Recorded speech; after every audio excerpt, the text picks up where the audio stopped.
Hello. Satkalsa here for our little ball of mud, returning again. This is the shirt that everybody can have and shows the little ball of mud. It's what I used in my counseling classes to keep all those guys so that they wouldn't be a dick. And remembering where they are on this little planet that needs so much help, and it needs all of our help. That's why I'm requesting that anybody who sees this video that can wrangle a camera of their own, that they know somebody probably. I'm sure we all know great people that are doing wonderful things for the planet, that are uplifting other people with their behavior, their creativity, and we're asking them to pick up the camera, go interview this person, put it on one of those little, what are they called, those little memory chips from the camera, send it off to us, and we'll put it on the show, and boom, off you go. You're going to be on YouTube around the world. And that's the beauty of this. It's going to go around the world. We all need to chip in now. We all have kids. We can't mess around. Okay, we're ready for our guest. This is Amy Hofmann. If you would come on to the scene. Hello, friend. Hello, friend. How are you? Now, Amy, I'm going to ask you that you speak up with your adult voice. With my little tiny mumbly mouth voice. Okay. The way you do with the kids when you're saying, enough of that. Okay, I'll do my best. Okay. I don't know if you want that voice. Well, here we are. Yes. We finally did it. Yes. Your questions for me? Oh boy. Well, how long have you been doing this podcast?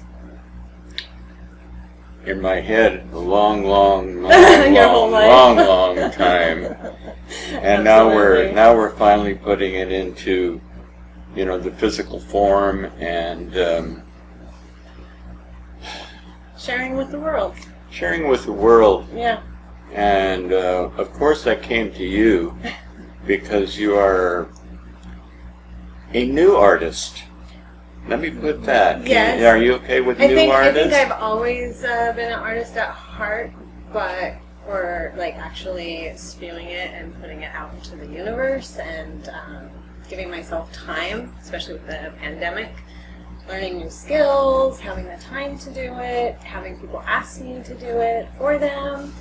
So, yeah, I've definitely started to come into being and trying to find my own life recently. Yes. Was there an epiphany involved? Did you Vogue? No, no, I don't think so. I think I've always loved art. I've always loved looking at art. I've always loved studying art. Being brought up with a mom who's very artistic, and my grandparents. You can mention her name. Jane Oak. Jane is like an amazing artist. She is. Makes the cutest things. She does, and her thing is like anything that she wants to do, she'll sit down and do it, and it doesn't matter if she's making baskets or she's making jewelry or she's painting or sketching. She just wants to do it all. And so I kind of get that from her too. It's not one specific thing. I think growing up, I loved sketching, but then I would always feel like that's as far as I could get with it. Like I didn't want to paint it, I didn't want to color it, because I didn't want to ruin what I made. Jane was a big influence. Always. Yeah. When I was little, she would do those little craft shows. So my grandpa was a woodworker. So he had his little woodworking in his garage, and so I loved going to Grandma and Grandpa's house, so it smelled like wood. And so he would make things. He'd make chairs and cute like little towel holders, and then my mom would paint them. And so then they would do craft shows together. So when I was real little, I would always be at craft shows with my mom and my grandpa. So that kind of, you know, I wouldn't say that I got into art at that point, but I always loved doing it. You know, if I went to Grandpa's house, he'd have a little scrap pile for me, and I would make little chairs or little things for my dollies or whatever. And my grandma painted ceramics, and I also do ceramics now. So it's like I kind of grabbed from them, you know. Several people, right? Yeah. So I have a question for you. What does this mean to you? Our little ball of mud.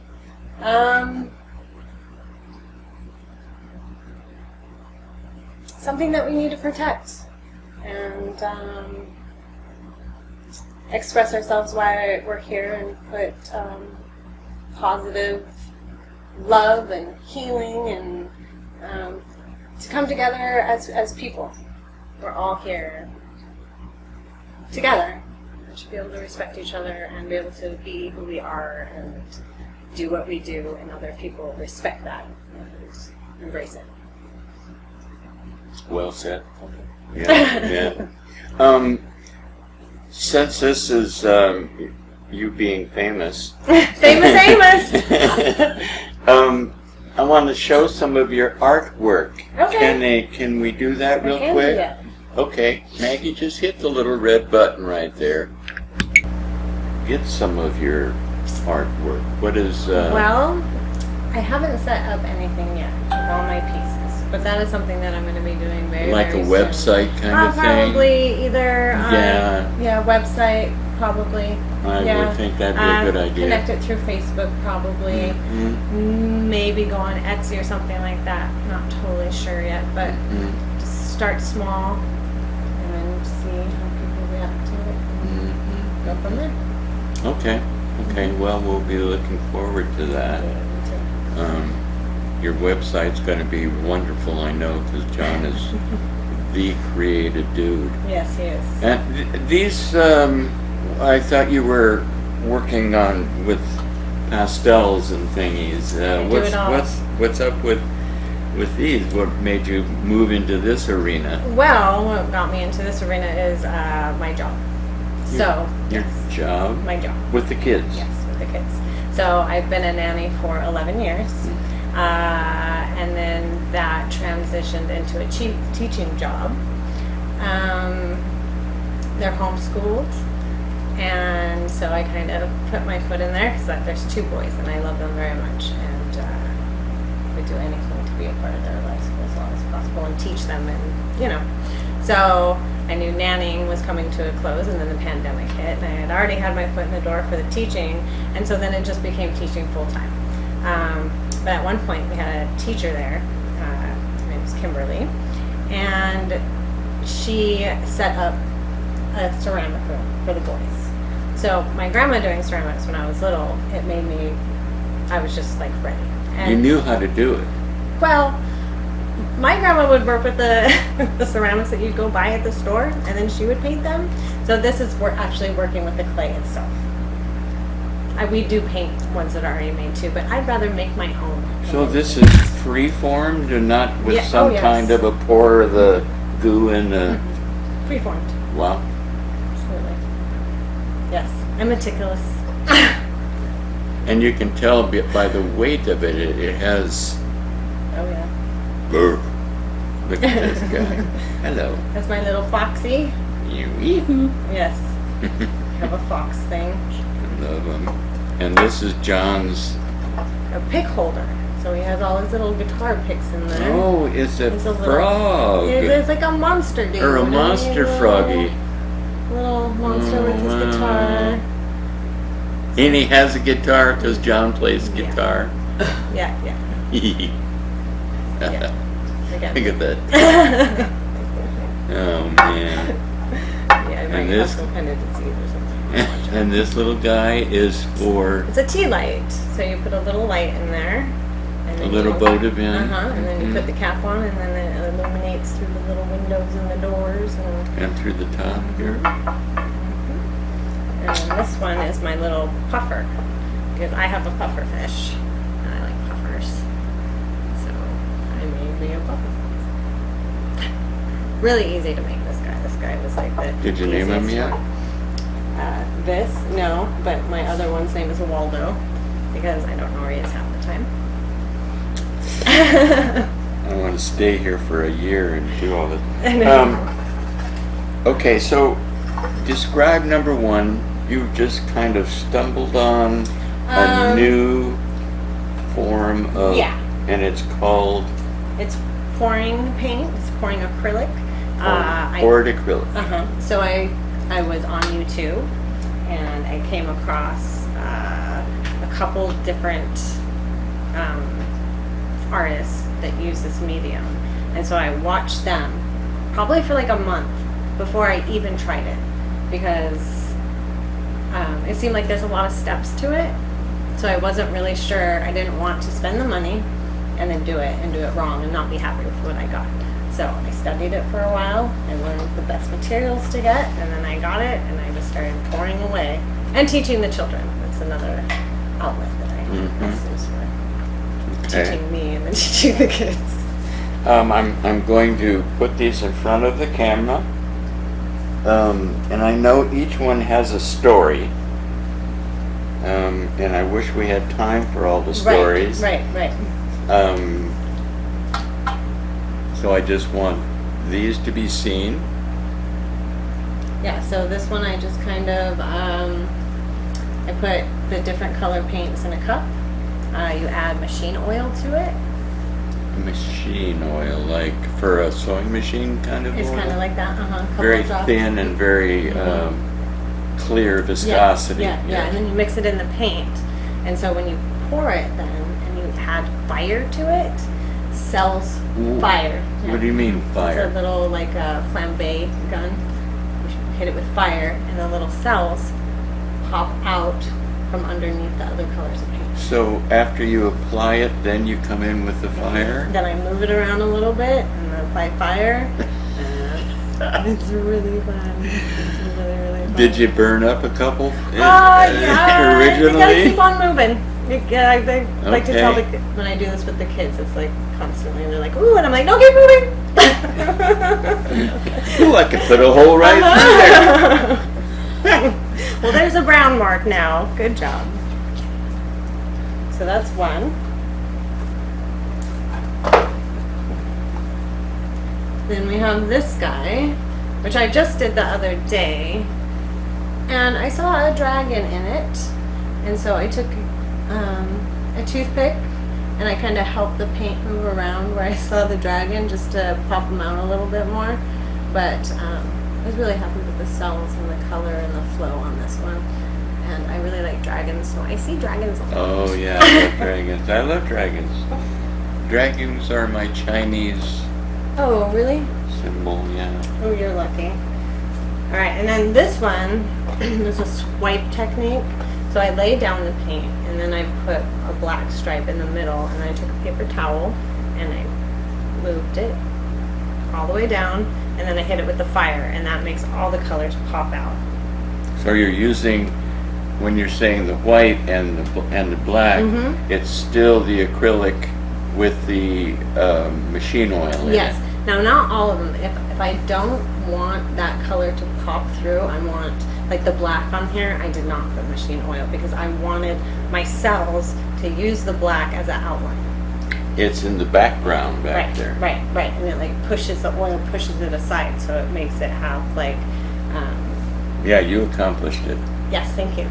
So this one's like very galaxy Yes. looking. This one, I just think it's so cool. This one was a drag one. So first I put down the turquoise, and then I have an open cup, and then I pour my colors, layer them, and then I drag the cup across and open it up a little bit on the bottom as I drag, and then it flowed out, and then I moved the canvas to get the paint where I wanted it, and as it was going, it kind of got this leafy shape, so I decided not to stretch all the paint across and just leave it there, and that's what I got. A leaf. So you never know what you're gonna get. Right. You know, even with the color, sometimes they'll blend and mix and. All right, so this is my rainbow one. I know it's not in the correct order of color, but it's Who's still gonna- a rainbow. who's gonna It's my say that? rainbow. So I laid down the colors, and then I put black up at the top, and I swiped it down. I put black on this side, and I swiped it again, and that's what I came up with. So all the black went in between the colors. Mm-hmm. So that's my little rainbow.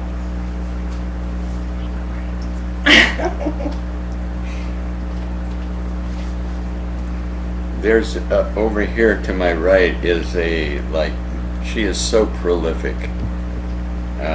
She's got like 50 different pieces right here. We don't have that time, but you need to see them. They're just amazing. So this was Go another ahead. swipe. I laid down the colors and swiped it with black. I like using black a lot, or a darker color to And swipe it brings out the light ones. Yeah. So, yes. And I do love pink. Me too. With the green, it's just a really nice. Now we're moving up. Yes. Wow. This almost looks like a Van I don't know. Gogh. I don't know how I did this. It was a happy accident. Oh, good. So, you know, I poured the colors, and I did do a swipe, and it didn't hit all of it, but I liked how it looked up here. It looks like a tidal wave, like a magical tidal wave with all these cool little Little creatures. They're like creatures in there. It Mhm. kind of reminds me of like a dark crystal or something, like just little Hiding, really neat hiding guys, out. yeah.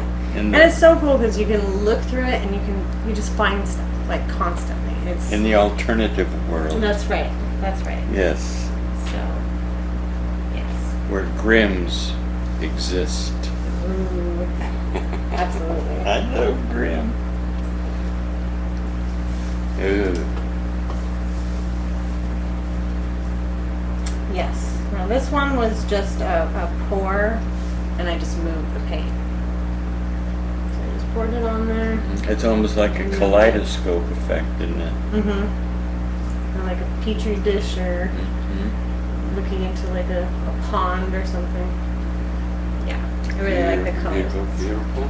And now we're moving into another form Mhm. of that you have done. Okay, so I did a lesson with the kids on Mondrian. And On what? Mondrian, Piet Mondrian. That's Okay. an artist? Yes, and we call Okay. him Moundrian. So Okay. what he did is he had like these square block type paintings, and there were a couple that he had some cats in. So at the end of the year, we do like a big art project where the kids will pick from some artists that we learned about, and we'll match them. So we have some Jackson Pollock, which is the action painting, throwing, and then Moundrian with the squares, and then Keith Haring also kind of did the like outline cartoony like figures. So I did like a mashup on this one with my kitties, I and love the kitties. it's very, very fun. Yes. All the kitties represented in this one. I even put some glitter in this, which I usually stay away from glitter because glitter is the enemy. But in this one, Oh, there now I is- see there it. I is see it. Yeah. tiny, tiny bits. Yeah. Not a lot. No. And here's another one.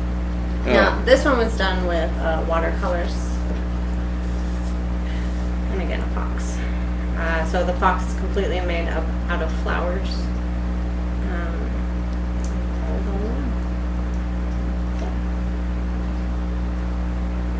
So that was super fun. You must just enjoy it so much. I do. I do. Where's your actual place where you work? Is it in the house somewhere? You mean doing my art? Yeah.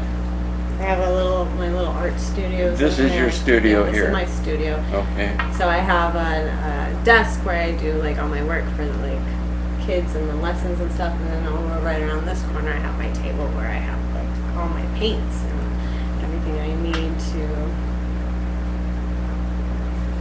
The little bag. A little one.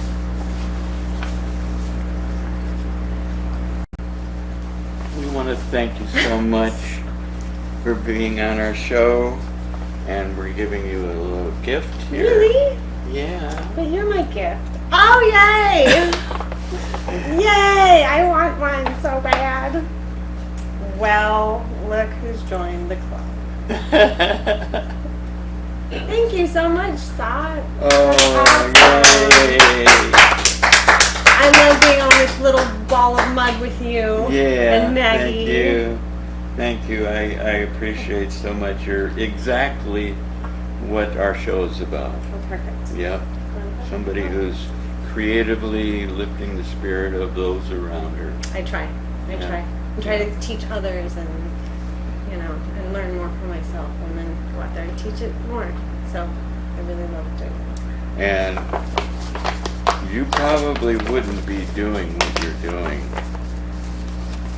if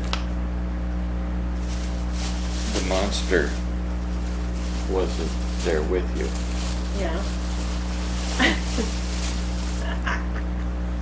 Come up, monster. My monster. Yay, Johnny. Oh, awesome. Yeah, man. And that's an extra large. I know it'll fit you. You're a big guy. There you go. Oh, that's great. Yes, sir. Our little ball of mud. This is amazing. I love it. I love what you're doing, and I love the shirt design. Thank you so much, you guys. Yeah. Thank you. Thanks for having us here.